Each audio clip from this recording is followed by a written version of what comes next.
1990. Las agencias de inteligencia estadounidenses emitieron un informe secreto.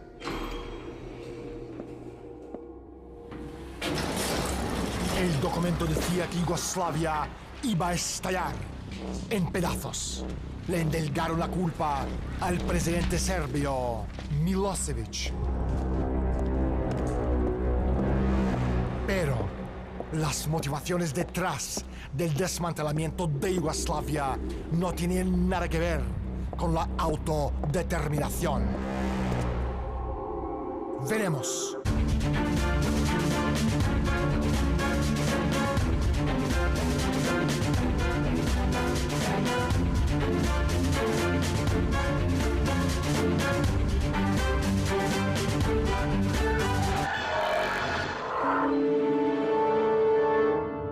Hoy, en Desde la Sombra, con la guerra de Yugoslavia, los Balcanes acabaron convirtiéndose en un centro neurálgico de la criminalidad. Milosevic era un banquero que una vez fue considerado hombre de Occidente, el que estaba preparado para llevar a cabo reformas económicas que cumplieran con las demandas del Fondo Monetario Internacional, el Banco Mundial y la Unión Europea. En su propio perjuicio se negó a renunciar a la soberanía. El imperio no esperaba menos que eso.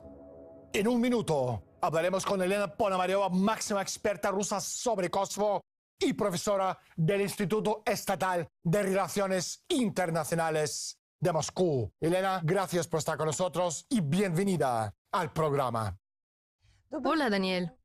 Pero primero, salgamos a la calle y preguntemos a la gente sobre Kosovo. Cerca de Rusia. Sí, algo por Europa del Este. Lo desconozco. Kosovo, la antigua Yugoslavia, ¿no? Me pregunto por qué la oligarquía mundial quería desmembrar a Yugoslavia. ¿Elena?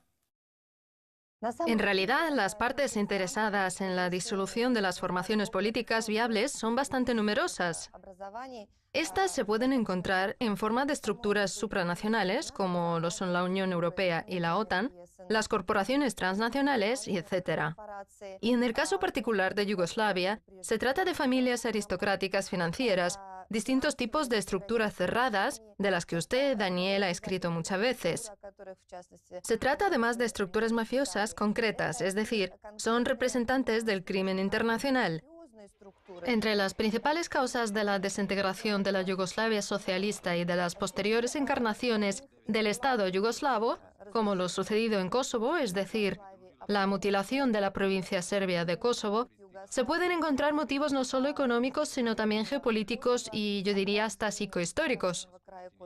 La estrategia del caos controlado, que por supuesto no forma parte de la política exterior oficial de Estados Unidos, pero aún así se aplica activamente en todo el mundo, tiene como objetivo la desintegración del continente euroasiático.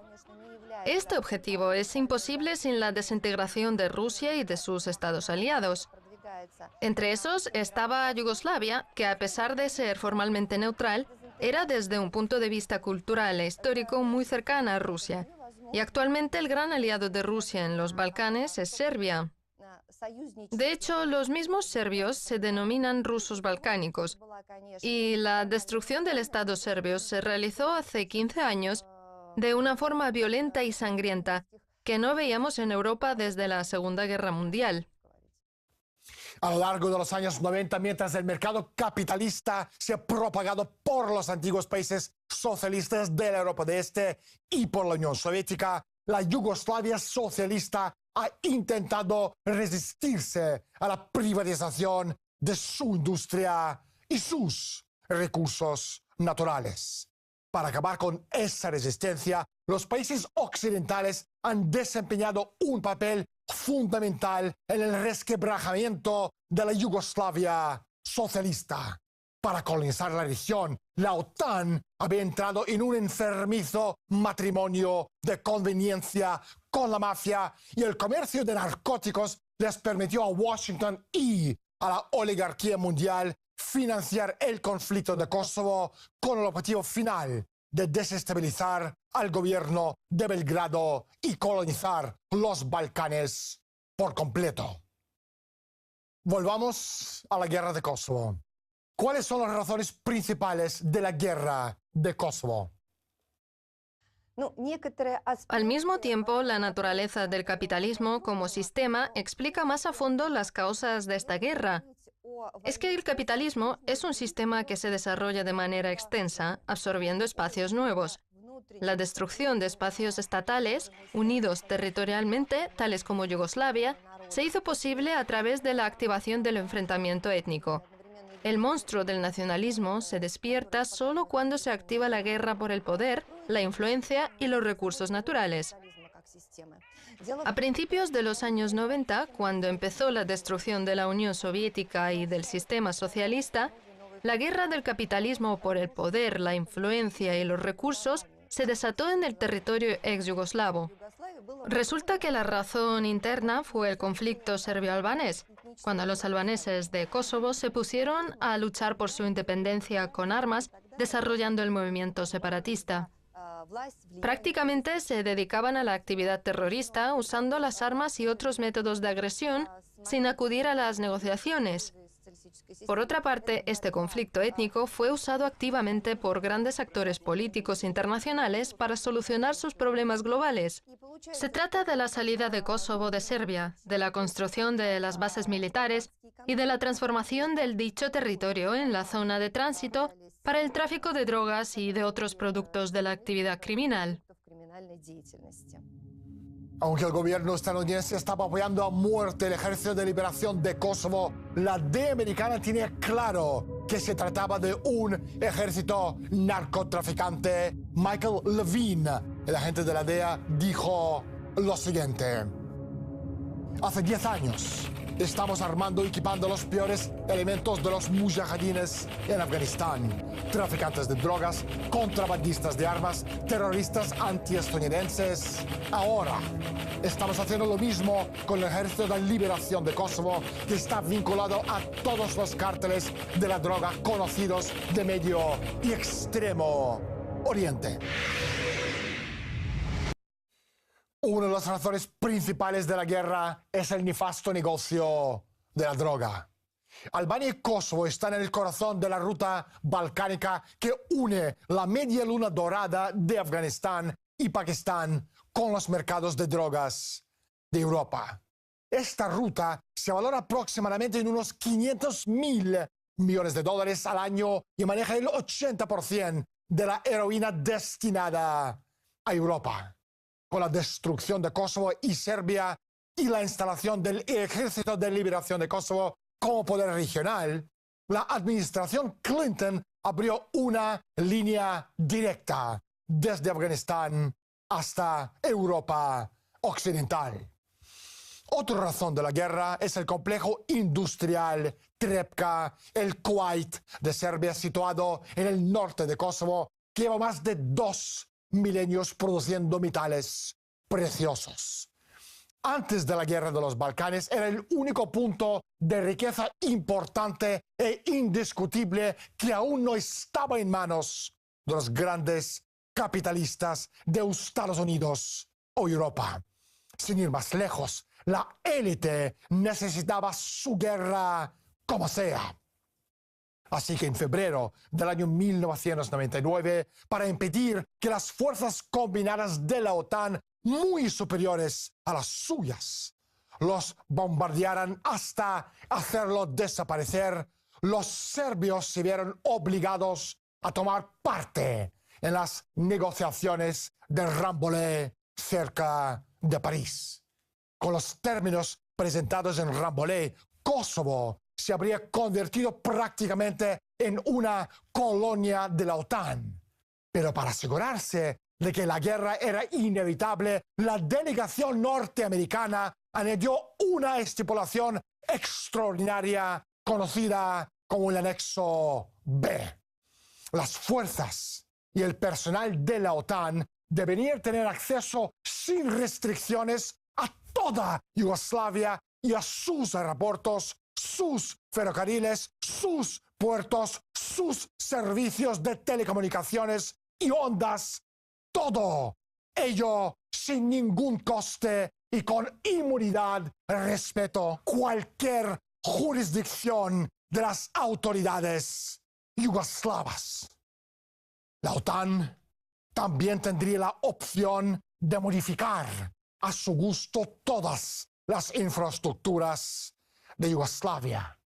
En efecto, no solo Kosovo, sino todo el país se vería sometido a una ocupación militar colonial abierta. Serbia, a pesar de ser perfectamente consciente de las consecuencias, no tuvo otra opción que rechazar aquella humillante propuesta. Ahora salgamos a la calle otra vez y preguntemos a la gente por qué Kosovo se separó de Yugoslavia. Pues que bueno, no lo sé. No lo sé, tensiones internas. Pues la verdad, no tengo ni idea. Kosovo, el primer narcoestado de Europa. ¿Soy yo que ve conspiraciones por aquí o algo falla en toda esta historia? No hay nada raro en que Kosovo sea un narcoestado. Incluso diría que es un estado terrorista, un narcoestado y un estado mafioso. Si nos fijamos en los representantes del gobierno de este país, descubriremos que son extraficantes de drogas, jefes de mafia y ex-separatistas del Ejército de la Liberación de Kosovo, los cuales en su tiempo estaban en la búsqueda del Interpol y en las listas de detención de Serbia y de algunos países europeos. Si nos fijamos en cómo se forma el presupuesto de este Estado, si nos fijamos en las redes de narcotráfico que pasan por el territorio, si vemos cómo se forma el presupuesto de este Estado y que el 75% de la población joven está en paro y se dedica a la actividad criminal, entonces no nos quedarán dudas de que Kosovo es un narcoestado terrorista. Aún hay más. Según los datos del Servicio Federal del Control del Narcotráfico de la Federación de Rusia, el volumen de drogas es de 4 a 6 toneladas al mes. Si buscamos la palabra cinismo en el diccionario, seguramente encontraremos la foto del senador estadounidense Joe Lieberman. Él dijo: luchar por el Ejército de Liberación de Kosovo es luchar por los derechos humanos y por los valores norteamericanos.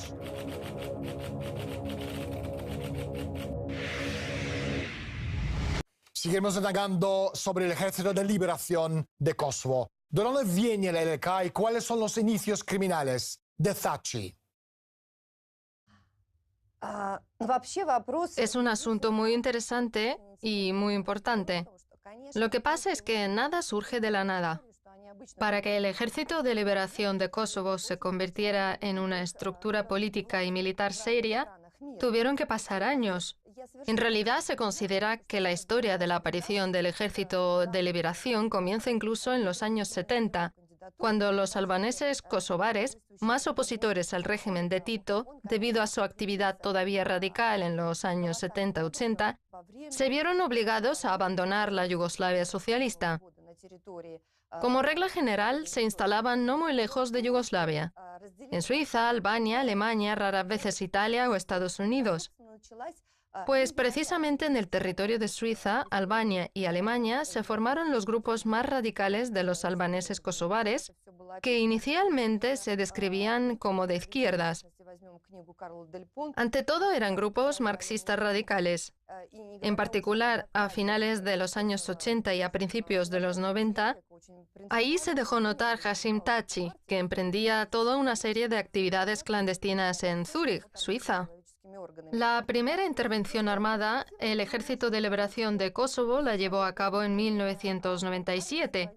El Grupo Internacional de Contacto ofrece dos fechas diferentes: finales de 1997 o febrero de 1998, cuando varios hombres armados, al cometer un atentado terrorista, se anunciaron como representantes del Ejército de Liberación de Kosovo. Y después ya se conoce como una estructura seria con dinero, armas, etc. hasta los mismísimos medios de comunicación de masa estadounidenses tienen claro que Thaçi y su ejército de liberación de Kosovo eran sucios traficantes de drogas. Alex Todorovic y periodista Charles Rodin dijeron en el artículo de 2 de agosto de 1999 en The Boston Globe que haya terroristas relacionados con Osama Bin Laden correteando por ahí con AK-47 y armas antitanque ya es bastante malo. Peor aún, los chicos de Hashim Thaçi no solo son asesinos y ladrones, sino mafiosos que están metidos hasta el cuello en el negocio de la droga. En 1996, la élite utilizó la CIA y al BND, Servicio de Inteligencia Federal Alemán, para reclutar, armar, entrenar de forma encubierta al Ejército de Liberación de Kosovo mediante una serie de empresas pantallas situadas principalmente en Alemania. Las compañías se usaban para inyectar dinero en cuentas de Suiza pertenecientes a simpatizantes albaneses y financiar de este modo los preparativos para la guerra de los Balcanes que tenían planeada. La idea de involucrar a Alemania para desestabilizar a los serbios y suministrar armas y entrenamiento al Ejército de Liberación de Kosovo estuvo enraizada en la enemistad serbo-germana que se remonta a antes de las guerras mundiales. La responsabilidad de desarrollar su detallado plan de operaciones recayó sobre Hans-Gerd Geiger, el director del BND alemán. Pero los alemanes no eran los únicos implicados en el esfuerzo para provocar una guerra de grandísima envergadura. La participación encubierta de la CIA se vio reforzada con la de los servicios secretos de inteligencia británicos MI6 y SAS, según el periódico escocés National Scotsman del 29 de agosto de 1999. De este modo, la banda de desarrapados se transformó de la noche a la mañana en una fuerza paramilitar viable de varios miles de combatientes a sueldo de las potencias occidentales lideradas por Hashim Thaçi, a quien hoy nos presentan como faro de la democracia. Nacido en 1968 en Buroja, en el municipio de Srbica, Kosovo, el faro de la democracia, Thaçi comenzó sus estudios en la Universidad de Zúrich, siendo uno de los líderes principales del ala albo-kosovar independentista. Con 22 años, fui condenado por un tribunal serbio a más de 20 años de cárcel por actos de terrorismo. A principios de los 90, termina fundando el Movimiento del Pueblo de Kosovo, partido político marxista-leninista arraigado en el nacionalismo albanés y optando por la línea del terror, convirtiéndose en uno de los líderes más poderosos del Ejército de Liberación de Kosovo, responsable del asesinato de más de 10.000 civiles serbios.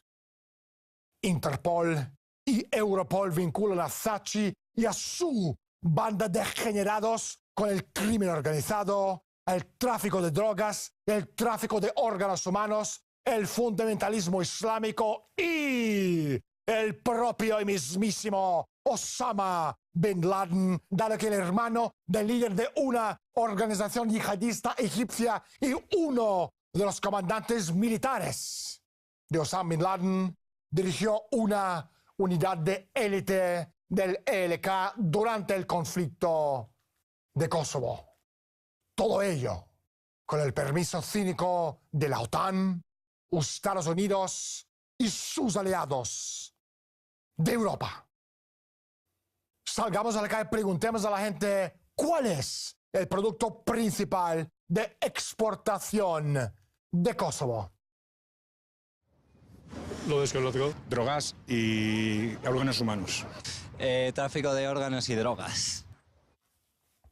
El Ejército de la Liberación de Kosovo. ¿Cuáles son las similitudes en la manera en que los Estados Unidos usó para su propio fin a la agrupación Sector Derecho en Ucrania y a los narcoterroristas del ELK en Kosovo? Elena? Ya mencioné que entre los tutores principales de los militantes albaneses y personalmente de Hashim Thaçi estaban la Agencia Central de Inteligencia de Estados Unidos, el Servicio Federal de Inteligencia alemán y obviamente el Servicio de Inteligencia albanés también estaba implicado en ello. Y eso tiene mucho que ver con lo que está pasando actualmente en Ucrania. Más que nada me refiero a la tutoría, asesoría y al uso de las prácticas que fueron implementadas en los Balcanes en el trabajo con los separatistas albaneses. Hoy todo eso tiene lugar en Ucrania. Naturalmente, el sector derecho, el martillo blanco, todo tipo de tridentes y otras organizaciones radicales que hoy actúan de forma activa en Ucrania no son formaciones recientes. Según los datos oficiales, estas organizaciones, como se puso de moda decir no gubernamentales, fueron registradas, fundadas en el año 1993. Y se sabe que ya en aquel entonces sus representantes se mantenían en estrecho contacto con sus instructores estadounidenses. Si nos fijamos en los acuerdos que firmaron el gobierno ucraniano y el Departamento de Estado de Estados Unidos entre los años 1990 y 1992, veremos que había varios acuerdos de cooperación cuyo objetivo oficial fue desarrollar la sociedad civil en Ucrania. Entre otras cosas, esta cooperación consistía en llevar a cabo diferentes tipos de entrenamientos donde se enseñaba la técnica de espionaje, el trabajo con los sistemas informáticos, etc. Se organizaban los campamentos de verano para gente joven. Según los datos facilitados por mis colegas ucranianos que estuvieron investigando el proceso, como mínimo unas 20.000 personas hicieron un curso de entrenamiento en los campamentos militares de verano, donde las actividades a las que se dedicaban no eran tan inocuas. Allí se les enseñaba a los jóvenes de toda Ucrania a explotar puentes, realizar los actos de sabotaje, colocar minas por debajo de los rieles, hacer guerrilla, luchar cuerpo a cuerpo, etc. Estos campamentos, dirigidos por los oficiales del ejército estadounidense, existieron tanto en el territorio de Ucrania como en el de Estonia y Lituania. Otro aspecto que muestra la semejanza entre los procesos de formación del Ejército de Liberación de Kosovo y de las fuerzas radicales en Ucrania es que en ambos casos contaron con el apoyo político abierto de los países occidentales, sobre todo de Estados Unidos. Es que todos los integrantes del Ejército de Liberación de Kosovo pasaron a ser soldados del Cuerpo de Defensa de Kosovo y agentes de la Policía de Kosovo. Y ya a principios de este año, el Cuerpo de Defensa de Kosovo fue transformado en las Fuerzas Armadas de Kosovo, que cuentan con 5.000 soldados y 3.000 reservistas. ¿Por qué estoy haciendo tanto énfasis en este tema? Porque delante de nosotros, en este momento, en Ucrania se está realizando el proceso de renovación de la imagen del sector derecho y de su legalización. Hoy hablamos con Elena Ponomariova, máxima experta rusa sobre Kosovo y autora del libro Crimen Internacional en el Centro de Europa. Elena, no hay tiempo para más. Muchísimas gracias por estar con nosotros. Gracias, Daniel, por invitarme al programa. Estoy convencido de que la verdad y el destino pueden fusionarse. Lo que se necesita es que la generación más joven dé un paso adelante y asuma la responsabilidad del futuro del planeta. O comenzamos a reescribir la historia bajo una enorme luz cegadora de verdad, de la que la gente se aleje solo gradualmente, con los ojos deslumbrados. Hace intentos más coherentes de comprender lo que se le ha ocurrido, o nos sumergimos de cabeza en una nueva edad oscura y en la locura. Considérenlo un cuento de hadas con un giro sorprendente o una historia de miedo con un final feliz. O quizás tómenlo como una historia de idealismo corrupto, una búsqueda del reflejo platónico de la perfección, un sueño exaltado. Y dado que mucho de lo que corrompe a la humanidad está vinculado con las tentaciones que rodean a la riqueza y al poder, considérenlo una historia muy humana. La historia, dijo alguien, enseña por analogía, no por identidad. La experiencia histórica no consiste en quedarse en el presente y mirar hacia atrás. Más bien consiste en ir hacia el pasado y regresar al presente con una conciencia más amplia e intensa de las limitaciones de nuestra perspectiva anterior. Soy Daniel Stulin. Bienvenidos al mundo de los espejos. Gracias por estar con nosotros y hasta la semana próxima.